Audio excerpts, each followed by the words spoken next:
habang ang lahat ay abala sa kanya-kanyang mundo, sa ating mga trabaho, sa ating mga pamilya, at sa walang katapusang pag-scroll sa social media, bigla tayong ginulat. Ginising tayo ng isang malakas na lindol.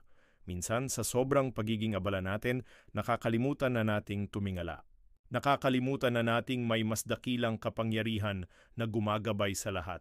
Hindi ito para takutin tayo kundi isang paalala na sa gitna ng lahat ng ingay at kaguluhan ng mundo, mayroon pa ring Diyos. Huwag po tayong panghinaan ng loob, sa halip gawin natin itong pagkakataon upang manumbalik. Isang pagkakataon upang suriin ang ating mga sarili at palakasin ang ating pananampalataya.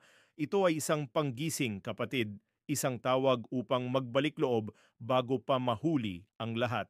Kung nakatulong sa iyo ang mensaheng ito, huwag kalimutang mag-like, mag-share at mag-subscribe para sa higit pang inspirasyon. Salamat sa panonood.